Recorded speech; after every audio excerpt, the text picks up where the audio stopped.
going to do something different. The whole beginning of this Uncut episode has just been utter chaos. Just getting out here to the copper mine, which is somewhere in front of me.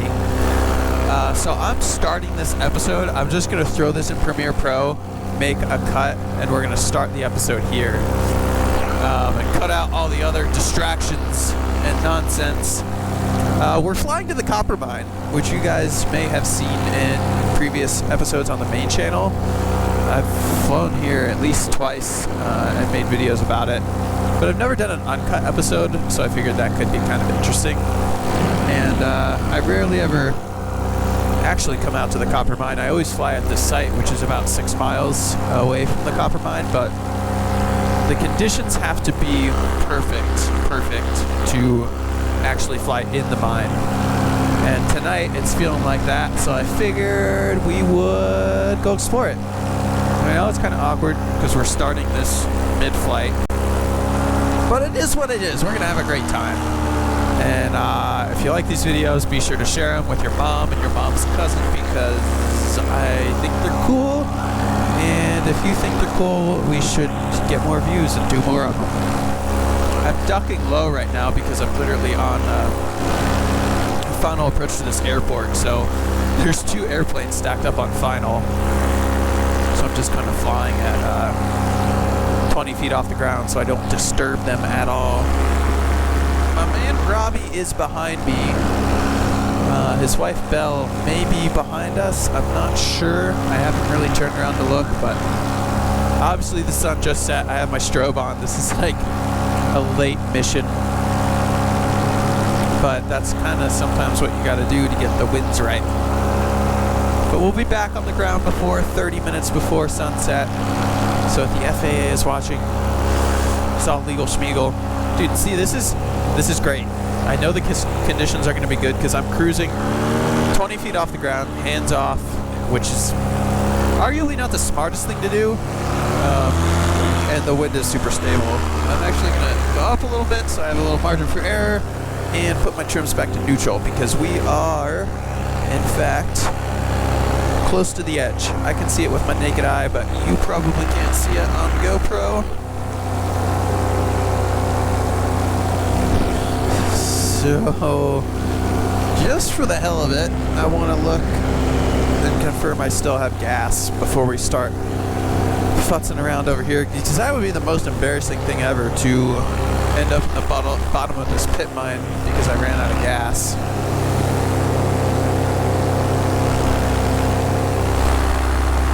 Looks like Robbie is making it behind me.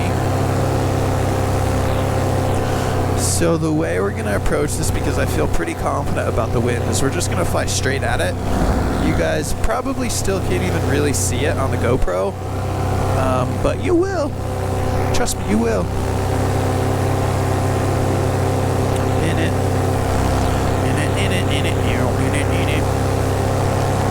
No power lines. We are good. And here is the copper mine. Oh my fuck. Dude, that even made my stomach drop. Jesus Christ. That was insane. That is terrifying.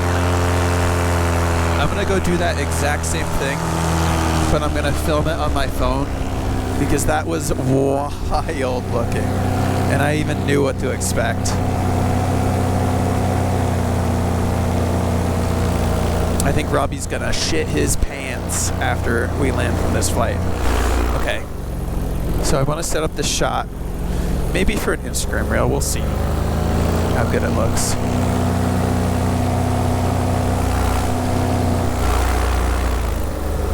What we're gonna do here is just fly a straight line. Start filming now. So it looks like we're just flying into the sunset. Just gonna hold this angle.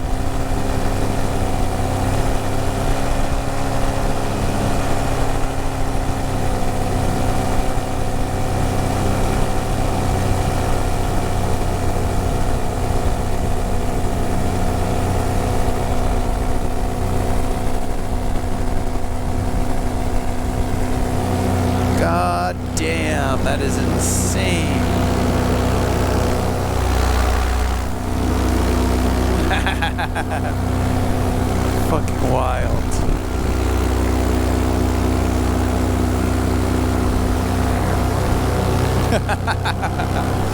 Robbie's hitting his feet. Well, we may as well just go straight to the bottom. If our motor dies at any point, we're down here. So let's just commit.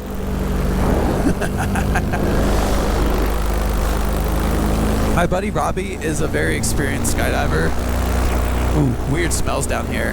I don't know. He's probably got 8,000 or 10,000 skydives. And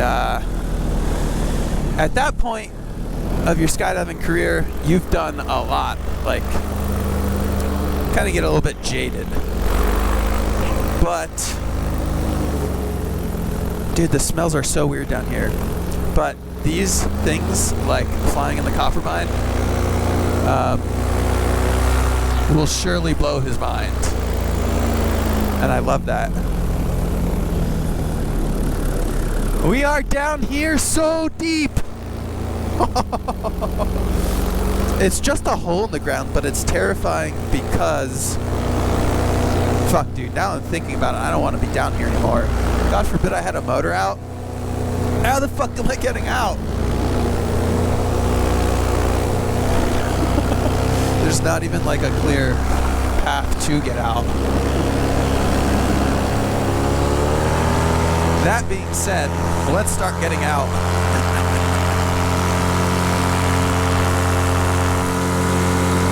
You really would just have to walk this whole spiral up and out,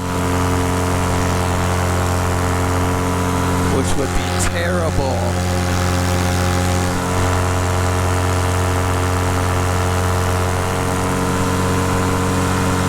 What else could you do this with? Like flying under the ground? It's just silly.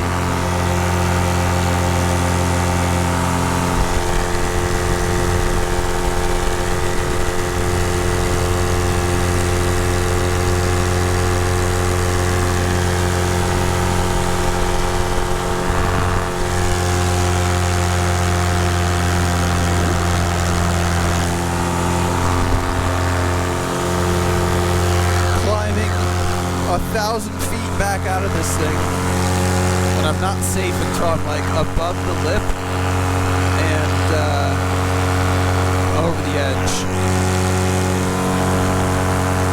Honestly, what I really want to do is that same shot I did before for the gram, obviously, but the other way because the sky is looking prettier. So we're gonna scope out, make sure there's no power lines on this entry here. We'll do a flippy-do and come back. There's a fence with barbed wire, but no power lines.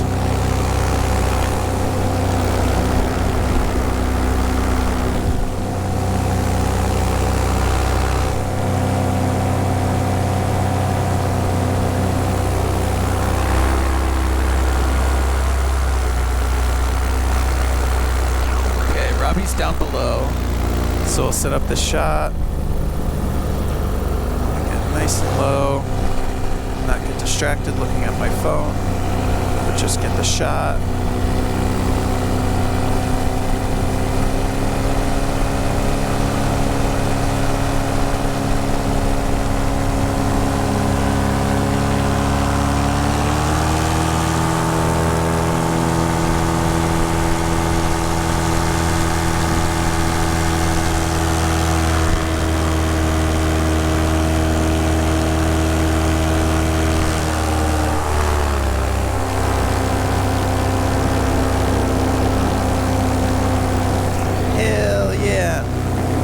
Truck out here. Probably someone who works here like, the fuck are these guys doing? Idiots. I think he's waving. I can't tell if it's a good wave or a bad wave.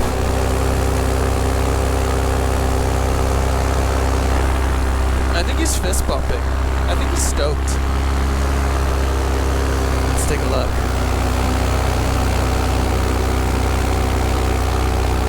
Nope, that's a go away. Too bad.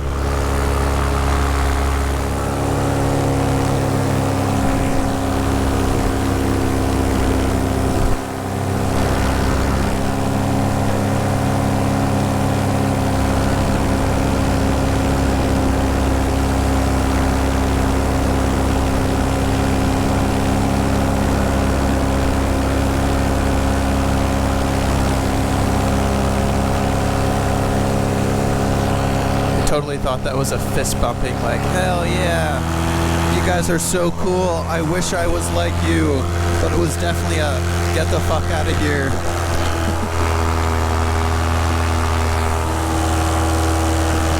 Conveniently, it is about time to get out of here though. My damn earbud's falling out again, that's so annoying. Yep, we had our fun, we came, we saw, we conquered.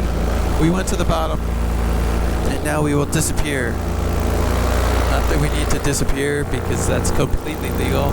Dude, I got in a confrontation the other day. Let me just I'm just going to ramble for a minute, because we're doing our flight back. I'll ramble, and if you guys think this is interesting, cool. So the other day, I took off from a new site, and there's a construction site they're building, I assume like a new neighborhood or whatever, and they had some cranes up. And I went and paramotored kind of around the perimeter of this construction site. There were maybe 5 people that I observed still on site because it was after 5. They were kind of closing up. I meander around respectfully. I'm not ripping it up and being obnoxious. I was flying low, less than maybe I'd say 100 feet, but totally legal. Absolutely nothing wrong with that. And this guy I noticed is filming me. So I do a couple passes by him. He's like on the edge of the site. And I'm like, oh, this guy's kind of being a dick. So I got my phone out and I did one pass and filmed him. Like, hey, buddy, I can film you too. And I guess he didn't like that. So I fly back, I land, and sure as shit, this guy follows me back to the LZ. And he approaches me in a kind of condescending way. He was an older guy. I can't say old because it's all relative, but I would say he was in his 60s, and he came at me with this condescending attitude, and I am always nice and respectful and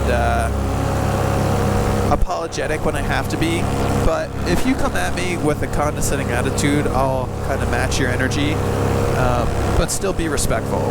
This guy starts the conversation with that was really risky. And I'm like, yeah, very well aware. He's like, yeah, if you crash out in the desert, you hit a cactus, but if you crash over there, you hit rebar. And I'm like, yeah, I'm well aware of that. And he goes on and on about risk. And I'm like, thank you, I'm well aware. I've been doing this for a long time. And eventually, I'm like, I know what he's trying to get to, but he's not asking me. I'm like, look, if you don't want us to fly near your construction site, totally not an issue. I'll tell all my friends and I will avoid it from this point on. And he just stares at me.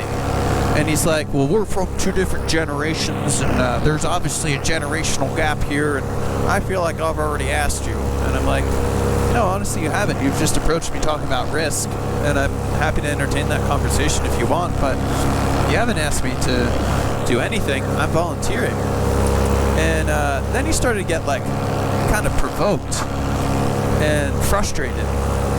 And I asked him 3 more times throughout this conversation about, if you want us to never fly near you again, that's fine. I'll volunteer that. We don't have to. So, everything I've done is legally 100% okay. But if you want us to avoid the area, no problem. We can do that. And at some point he said, he's like, there's no way this can be legal. That's definitely trespassing. And I'm like, no, it's not. Trespassing occurs when you touch the surface. As far as airspace goes, completely legal, not an issue. And he's just getting more and more frustrated because he's trying to kind of old man, young man me, and he wanted me to bow and be respectful. And he brought up the age thing again. I'm like, sir, I don't care how old you are or how old I am. If you come at me with respect, I'll treat you with respect. It doesn't matter about your age, your gender, your race. I don't care. And he just got more and more frustrated. And he's like, well, if you want, we can get our lawyers involved, and we've got enough money over there to make sure this gets pursued. And I'm like, I don't care how much money you have. There's nothing that I've done legally wrong. I'm like, you're coming at me trying to enforce something that, there's nothing to enforce, and you're not the one that would enforce it anyway. So he just gets more and more frustrated. And eventually he was like, so do we have an agreement? And I'm like, an agreement to what? And he wouldn't say it. He would never ask me what he wanted, which was super annoying. And what did he say? At one point, he was like, what am I going to tell the guys when I go back to the job site? And I'm like, honestly, I don't care. And he's like, well, you don't want to tell me you don't care about our safety. And I'm like, that's not what I said. I do care about everyone's safety, but I don't care what you tell the job site. I don't care if you call the police. I don't care if you report me to the FAA, because I've done nothing wrong.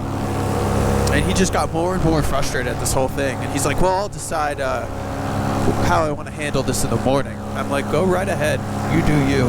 Doesn't affect me one bit. Have fun.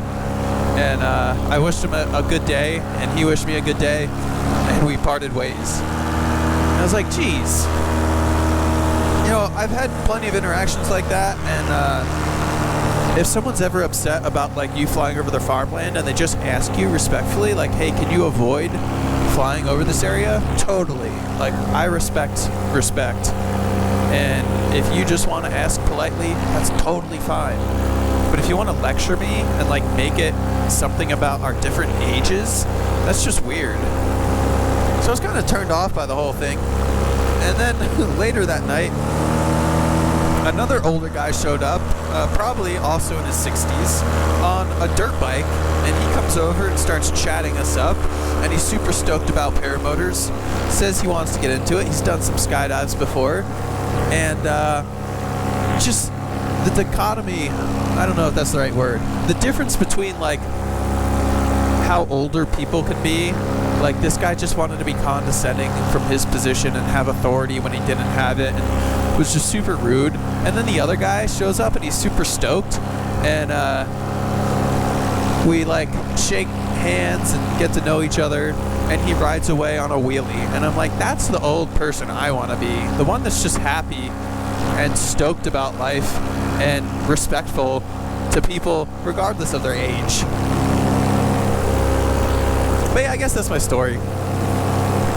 Grumpy old guy at a construction site was an asshole.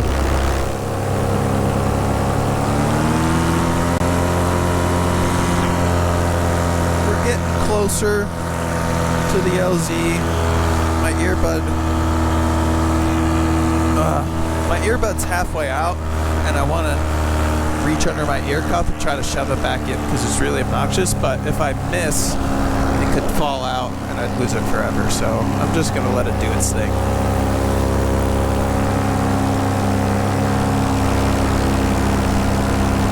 Got our strobing. We're still legal, FAA. Oh, there's I assume that's a high school. They got a whole football game or something going on. Pretty neat. Navigating around this area is kind of tight because we're not allowed to fly over peoples. So I'm taking this little gap channel right here so we can remain safely over the desert. Following Robbie's lead.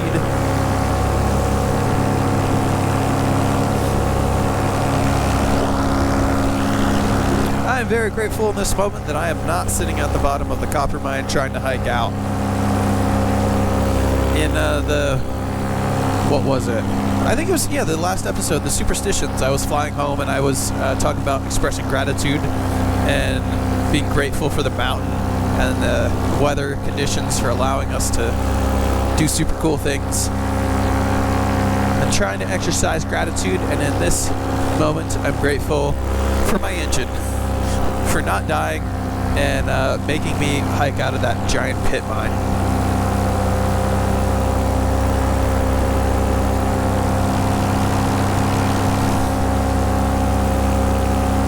Oh, yes sirree. Since it's kind of late and I've already flown around and had enough fun for the day, once I get to the corner, actually, why don't we start now? I'm just going to gain altitude and I'm going to make kind of a straight line back to the LZ, and I'll kill my motor and we'll swoop in and do the whole thing. But I got no need to futz around. I've had enough fun for today.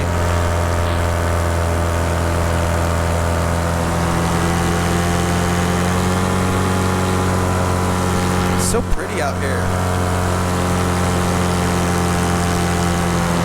Probably doesn't translate very well to the GoPro because the night vision isn't as good as the human eye, but it's just like this little bit of orange glow still happening.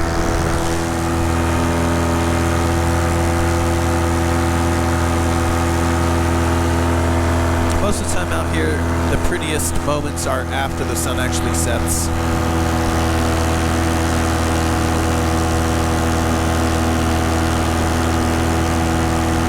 Is our LZ.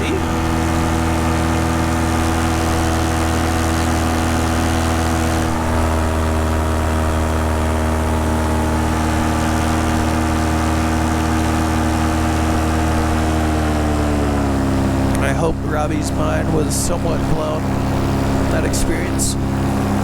Mine sure was. That first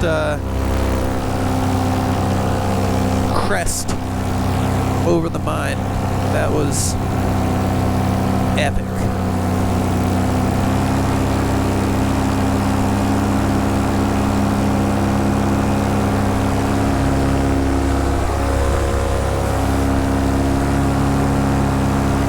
Okay, I want to plan my landing. I think Robbie's below me. Yeah, he's directly below me.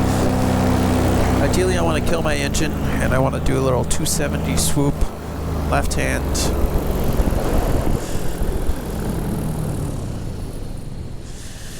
We're committed now. Trim's out. Throttle is killed. Now I just have to set up. Strobe is too bright. I stared at it. Now I'm blind. Okay, I gotta account for Robbie. He's going that way. I'm going this way. Oh God, Robbie. Oh shit, the wind's actually going the opposite direction, so we're gonna do a right hand 270 and hopefully not hit Robbie.